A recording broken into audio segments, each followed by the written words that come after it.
My ideal setup for a long time then was a Gibson, a Les Paul through a Fender Twin. In the electric hum of 1960s London, two young guitarists stood at the edge of something vast. Eric Clapton, a devout guardian of the blues, and Jeff Beck, an incendiary radical reshaping the guitar's vocabulary. Their paths crossed amid smoke-filled clubs, chart ambition, and the raw hunger of a musical revolution. Their choices would ripple across decades. Fans picked sides, critics wrote epics, and managers lit sparks that turned into mythology. But beyond press releases and staged concerts lay private decisions, bruised egos, and moments no headline captured. What really went down between Clapton and Beck when the lights went down? Stay with us as we find out. The London of the early 1960s was not just a city. It was a storm brewing on every street corner, in every smoke-filled club, in every restless youth who refused to sit still. The world was changing, and music was its heartbeat. Into this maelstrom stepped two young guitarists, both armed with extraordinary talent, both destined to leave their fingerprints on the very DNA of rock. Eric Clapton, hailed as God by graffiti-scrawling fans, had already carved out a reputation for fierce blues authenticity. Jeff Beck, on the other hand, was a wild card, unpredictable, and unafraid to bend sound into shapes no one had ever heard before. But when their paths crossed in the Yardbirds, the stage was set for a clash that would echo through rock history. What happens when two titans fight not with fists, but with 6 strings? Let's find out. The Yardbirds were a band in transition, hungry for direction, desperate for identity. Clapton, their first guitar star, brought raw blues mastery, channeling Robert Johnson and Muddy Waters through a Les Paul and a Vox amp. His style was clean, disciplined, almost purist. He refused to compromise the blues for fleeting trends. But the British music scene was already shifting, leaning toward pop innovation and experimental textures. Clapton felt the weight of compromise tightening around his shoulders, and whispers of discontent grew louder with every rehearsal. Enter Jeff Beck. His arrival was like striking a match in a room full of kerosene. Where Clapton drew lines, Beck blurred them. Where Clapton followed the tradition of the Delta and Chicago masters, Beck tore tradition to shreds, bending notes into screams, growls, and otherworldly echoes that no one had thought possible. Fans who had worshipped Clapton's precision now found themselves stunned by Beck's unpredictability. It was not just a new guitarist stepping in, it was a new philosophy of what the electric guitar could be. The clash was inevitable. These were not two men destined to blend seamlessly, they were destined to collide. Clapton's exit from the Yardbirds created a vacuum that Beck eagerly filled, but the comparison was unavoidable. Fans, critics, and even the bandmates themselves measured every note, every solo, against the shadow of Clapton. What unfolded was not merely a replacement, it was the spark of a rivalry that blurred the line between admiration and competition. London, 1965.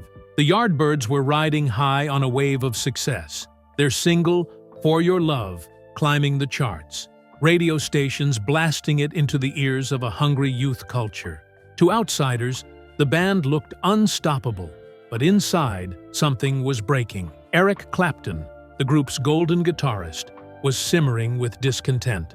To him, For Your Love was a betrayal. Too pop, too polished, too far from the raw blues he had sworn allegiance to.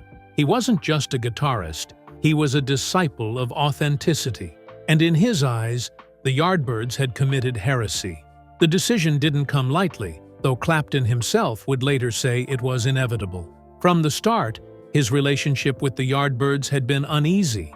He had joined with the understanding that their mission was to channel the spirit of the blues, to give voice to a tradition that ran through the Mississippi Delta and Chicago's smoky clubs. But as their manager pushed for hits, as the label demanded broader appeal, the blues gave way to experimentation. Songs like For Your Love leaned toward pop psychedelia, with harpsichords and layered harmonies. To Clapton, this was sacrilege. The breaking point came quickly. For Your Love was released in March 1965, and almost overnight, Clapton announced he was done. He didn't rant, he didn't argue. He simply walked away, leaving the band stunned. Imagine it, the Yardbirds, poised on the edge of stardom, suddenly losing the guitarist who had defined their sound. His bandmates were blindsided, and their fans were left scrambling for answers. Why abandon a rising band at the very moment of success? To Clapton, the answer was simple. He would rather starve for the blues than feast on pop. Behind the scenes, though, there was more than just artistic integrity at play. Clapton was young, proud, and fiercely stubborn. He wasn't just leaving a band, he was making a statement to the world. Eric Clapton would not be bought, bent, or reshaped by commercial forces. His exit was a declaration of war, not against the Yardbirds, but against compromise itself. The Yardbirds were shaken, but they weren't finished. Clapton's departure created a void, yes, but it also opened a door. And through that door would step Jeff Beck, armed with innovation, fire, and a sound that would catapult the band into uncharted territory. When Eric Clapton stormed out of the Yardbirds in defiance, the band stood at a dangerous crossroads. Success was within reach, but without a guitarist to carry their sound, they risked fading into obscurity. The solution came quickly, almost as if fate had been waiting. His name was Jeff Beck, a young virtuoso already known in London's underground circles for his wild, unpredictable style. He didn't just play the guitar, he attacked it, coaxed it, and tortured it until it screamed in ways no one had imagined possible. With Beck's arrival, the Yardbirds didn't just find a replacement, they lit a fuse. And when it burned, the explosion changed everything. Jeff Beck's reputation preceded him. Born in Surrey, raised on rockabilly and blues records, he had already been making waves with his raw energy and technical mastery.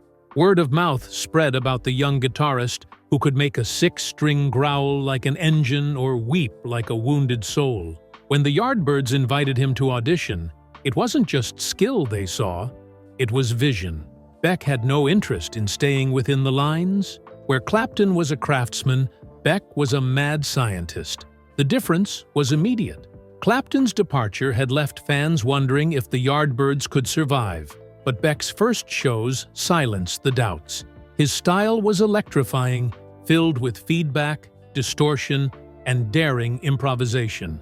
He turned mistakes into art, bending strings until they nearly snapped, then unleashing sounds no one knew a guitar could make. The audience was stunned. Some were unsettled, unsure of what they were hearing. But all agreed it was new, and it was powerful. With Beck, the Yardbirds began to redefine themselves. Songs like Heart Full of Soul and Shapes of Things revealed a band no longer confined by blues purism.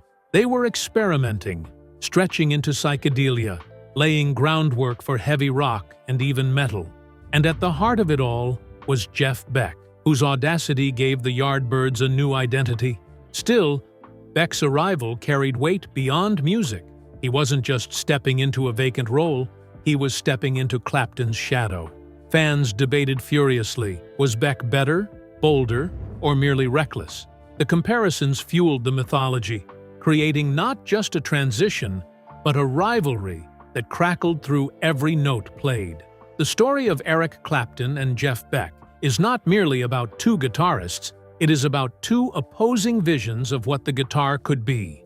When Clapton left the Yardbirds, he carried with him the weight of tradition. To him, the electric guitar was a vessel for the blues, sacred in its lineage, pure in its expression. Jeff Beck, however, took that same instrument and treated it like a weapon of discovery, bending it, twisting it, and launching it into sonic territories no one had dared explore. Clapton's style was steeped in reverence. Every note he played was tethered to the past, echoing legends like B.B. King and Buddy Guy. His sound was smooth, deliberate, and drenched in emotion. Audiences were captivated because Clapton's guitar didn't just entertain, it testified. To his fans, he wasn't simply playing music, he was carrying the blues across the Atlantic, giving it a new home in Britain while staying faithful to its roots. Jeff Beck, by contrast, had little interest in faithfulness. His guitar was his laboratory, and every performance was an experiment. He would slash through songs with feedback, yank at the tremolo arm to make the instrument cry out, and push amplifiers to their breaking point. Where Clapton sought precision, Beck thrived in chaos. To some, his methods bordered on madness. To others, they were genius. He wasn't just playing blues or rock, he was inventing the future of the electric guitar in real time. The rivalry between the two wasn't always spoken, but it was felt. Fans debated endlessly. Clapton's mastery versus Beck's innovation. Which was superior? Could tradition withstand the pull of progress, or would experimentation rewrite the rules of rock?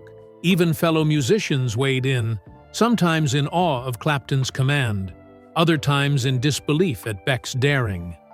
This tension didn't weaken their legacies, it elevated them.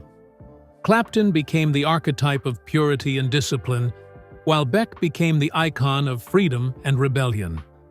Together, they represented a fork in the road for guitar music, forcing audiences and artists alike to confront the question, should music honor its past or carve its own destiny?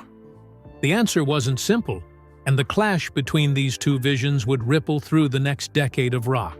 And as the Yardbirds navigated this storm, a deeper truth emerged. The rivalry wasn't just about music.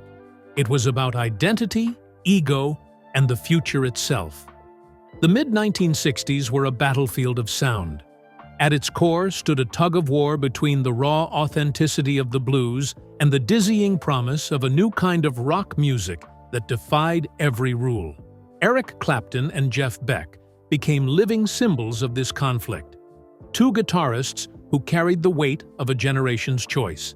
Clapton clung to the blues like a lifeline, insisting it was the only true path forward. Beck, restless and electrified, believed the guitar was a machine built to evolve, to push beyond the past and into the unknown. Eric Clapton's devotion to the blues was not an affectation, it was a creed. To him, the guitar was not for gimmicks or cheap tricks. It was for storytelling, for channeling pain, joy, and life itself through the language of the Delta. He believed every note had to mean something, every solo a conversation with the ghosts of Robert Johnson, Muddy Waters, and Howlin' Wolf. His playing was meticulous, controlled, almost reverent. Fans saw him as a guardian, a bridge between the old world and the new. Jeff Beck could not have been more different. His guitar wasn't reverent, it was rebellious. He pushed amplifiers into distortion, experimented with fuzz pedals, and leaned into feedback as though it were an instrument of its own. Where Clapton saw discipline, Beck saw possibility. He turned mistakes into textures, noise into poetry, chaos into soundscapes. He wasn't afraid of offending tradition because tradition, to him, was a chain that needed breaking. The divide between the two approaches reflected a larger cultural moment. Britain's youth were torn between preserving the soul of the blues and forging a radical new identity through rock. Clapton's purism spoke to those who craved roots and authenticity, while Beck's experimentation thrilled those who wanted danger, unpredictability, and the thrill of invention. In every smoky club, in every heated debate among fans, the question burned: was the future of rock to be a faithful echo of the past, or a wild leap into the unknown? Neither man won this battle outright. Instead, their rivalry gave rock its dual nature, grounded in the blues, yet fearless in evolution. This clash didn't fracture music. It expanded it, carving out space for both purists and pioneers. Without Clapton's devotion, the blues might have been forgotten. Without Beck's fire, rock might never have grown beyond its roots. For all the brilliance Eric Clapton and Jeff Beck unleashed on stage, the world rarely saw what churned beneath the surface. Fame was intoxicating, but it was also a cruel master. The Yardbirds were on the rise, their sound shifting under Beck's radical experimentation. Yet the shadow of Clapton loomed. Every show, every review, every backstage conversation carried his name. Beck was not just playing guitar, he was battling a ghost. At the same time, Clapton, watching from afar, could not ignore that the band he left behind was now thriving. The air between them thickened, charged with ego, envy, and the unspoken question: who truly held the crown? Jeff Beck, though a genius, was notoriously volatile. His moods swung as wildly as his playing, and bandmates often found him unpredictable, even difficult. He wanted control, not just of his guitar, but of the sound, the direction, the very identity of the Yardbirds. Expectations were crushing. He wasn't merely replacing Clapton, he was expected to surpass him. Critics compared every riff, every solo, and though many marveled at his originality, others accused him of lacking Clapton's discipline. The pressure was immense, and Beck, never one to hide frustration, often lashed out. Meanwhile, Clapton's pride wrestled with regret. He had left the Yardbirds for the sake of purity, but now he watched Beck push boundaries he himself might never have dared. Audiences loved it, and though Clapton would never admit it openly, the sight stirred something between resentment and admiration. He had carved a reputation as the blues purist, but Beck was earning headlines as the future of the guitar. The rivalry wasn't just public, it was personal. The music industry, too, fanned the flames. Managers, journalists, and promoters thrived on pitting the two against each other. Clapton versus Beck became a narrative that sold tickets and ink. Fans took sides, feeding the mythology of two titans locked in silent combat. The truth was more complicated. Both respected each other's brilliance, yet their egos prevented full acknowledgement. Behind the music, expectations weighed heavy. Clapton had to prove he was more than a blues traditionalist. Beck had to prove he was more than a flashy experimenter. Neither man could escape the other's shadow, and the tension would ripple across every stage they touched. By the time Eric Clapton walked away from the Yardbirds, his reputation was already formidable. He was Slowhand, the blues purist, the man who refused to bend for commercial trends. Yet, as Jeff Beck carved a new future for the Yardbirds, Clapton faced a stark reality. Purity alone would not sustain him. He needed a new path, one that honored the blues while elevating his artistry to uncharted heights. This was Clapton at the crossroads of destiny. Clapton's first step was deliberate. He joined John Mayall and the Blues Breakers, a move that seemed to cement his commitment to authenticity. Yet it was here that Clapton discovered reinvention need not betray tradition. With Mayall, Clapton's playing grew sharper, fiercer, and more expansive. His solos dripped with raw emotion, yet they carried the firepower of rock's rising tide. Audiences were mesmerized. His guitar work on the Piano album became a benchmark, earning him the now legendary graffiti scrawled across London walls. Clapton is God. For the first time, he wasn't just a guardian of the blues, he was its living prophet. But reinvention demanded more than mastery. Clapton began to experiment, carefully weaving rock sensibilities into his blues foundation. It wasn't reckless like Beck's approach, it was measured, thoughtful, a fusion of respect and innovation. He pushed amplifiers harder, dabbled with tone, and played with aggression that hinted at the heavier sounds to come. What Beck embraced in chaos, Clapton pursued through discipline. In his hands, the blues became something larger, something that spoke not only to purists, but to an entire generation searching for authenticity in the noise of the 1960s. This reinvention came at a personal cost. Clapton wrestled with insecurities, forever aware of Beck's meteoric rise with the Yardbirds. Could he outpace Beck's daring? Did his devotion to blues limit him, or did it give him a unique edge? These doubts fueled him, pushing him toward collaborations that would further expand his identity. Soon, Clapton would step into Cream, a band that would obliterate boundaries and prove he could innovate without losing his soul. At this crossroads, Clapton made his choice. He would not abandon the blues, but he would not be trapped by it either. Reinvention was no longer optional. It was survival. And with it, he would carve a throne all his own. While Eric Clapton was reinventing himself within the structure of the blues, Jeff Beck was tearing down the walls of convention altogether. For Beck, the guitar was not a tool for preservation. It was a force of rebellion, a portal to sounds no one had yet dreamed of. His tenure with the Yardbirds had already proven his willingness to embrace chaos, but as the years pressed forward, Beck's experiments pushed beyond expectation. He was not simply a guitarist, he was an architect of a new sonic language. The question was no longer whether Jeff Beck could match Clapton, it was whether anyone could keep up with him. Beck's style was born of audacity. While others followed scales and patterns, Beck chased the unpredictable.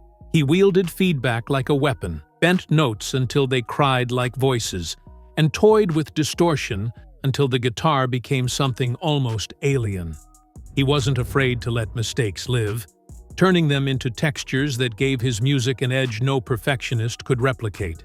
Where Clapton's playing was steeped in reverence, Beck's was drenched in danger. Audiences didn't just hear him. They felt the shock of his electricity ripple through their bones. The Jeff Beck Group became the vessel for this energy. Formed in the late 1960s with Rod Stewart on vocals and Ron Wood on bass, the group fused Beck's guitar sorcery with raw rock swagger. Songs like Beck's Bolero and Truth showcased his ability to shift between haunting beauty and explosive chaos within the span of a single track. It was a blueprint for hard rock and heavy metal, a sound that would inspire Led Zeppelin, Deep Purple, and countless others. In every way, Beck was pulling rock forward, away from its roots and into its future. What set Beck apart wasn't just his innovation, it was his refusal to conform. He had no interest in chasing mainstream fame or appeasing record executives. For him, music was not a career ladder, but an endless laboratory. This independence made him unpredictable, sometimes self-sabotaging, yet it also kept his work untamed, free of compromise. Beck's revolution was not about dethroning Clapton. It was about proving the guitar itself had no limits. If Clapton's reinvention gave the blues a new home, Beck's experiments burned down the house and rebuilt it with walls of sound, distortion, and fearless imagination.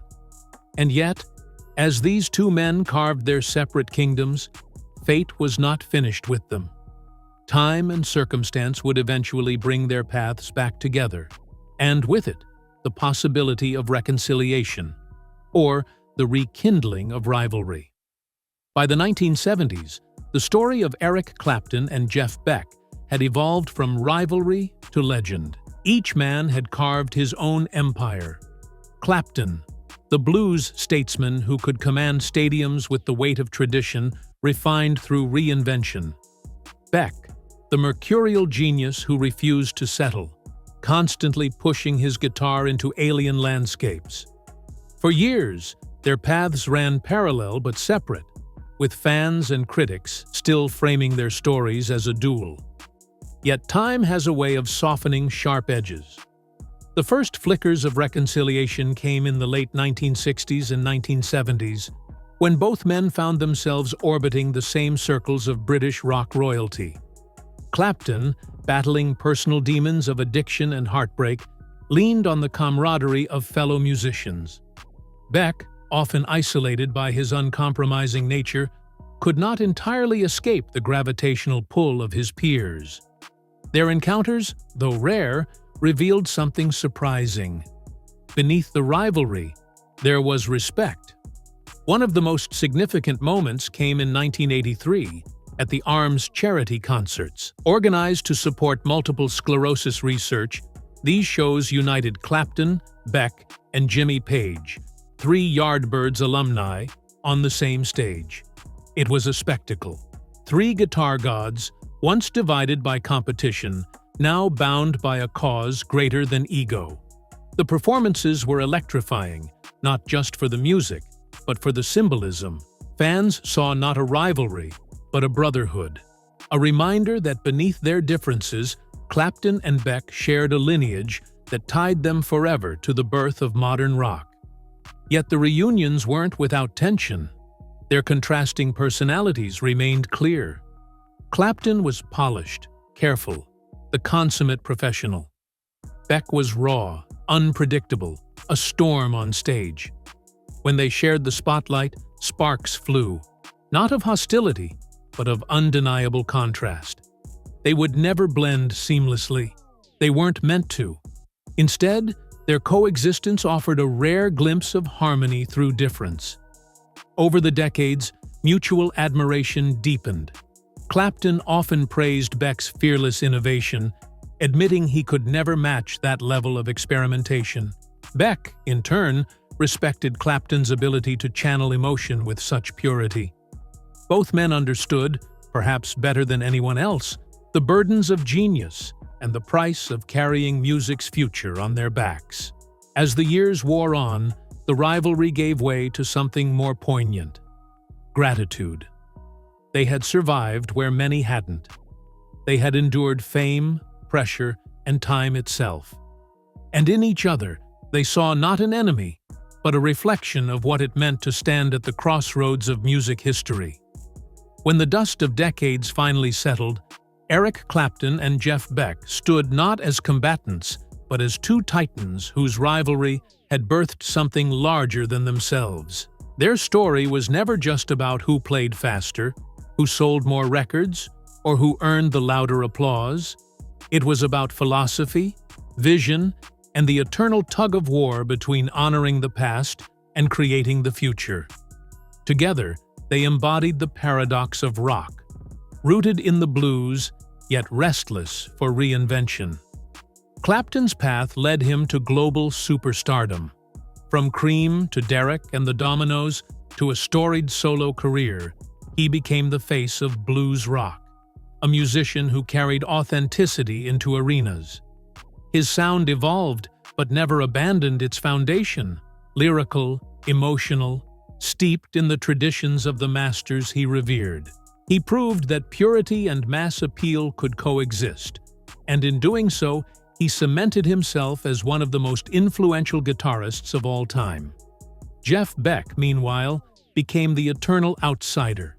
He refused the trappings of commercial fame, chart success, or predictable formulas. His albums shifted from hard rock to jazz fusion to experimental soundscapes, each era a new testament to his refusal to stay still. Though he never courted superstardom the way Clapton did, he didn't need to. Among musicians, Beck was revered as untouchable, a guitarist who redefined what the instrument could do and inspired countless players to abandon limits. Their rivalry, though sometimes fueled by ego and industry hype, ultimately served a greater purpose. It forced audiences and artists alike to grapple with the question: should music preserve its roots or forge into the unknown? The answer, thanks to Clapton and Beck, was both. Rock could be reverent and radical, traditional and experimental, emotional and chaotic. Their tension didn't divide rock, it expanded it. By the time they shared stages in later years, the rivalry had softened into mutual recognition. Clapton and Beck, once held up as opposites, were finally seen as complementary forces in the same story. One gave rock its backbone, the other gave it wings. Together, they redefined the role of the guitar in modern music, turning 6 strings into a universe of infinite possibility. The legacy of Clapton and Beck is not a tale of victory or defeat. It is the story of how two men, driven by passion and vision, collided in a moment of history and changed the sound of the world forever.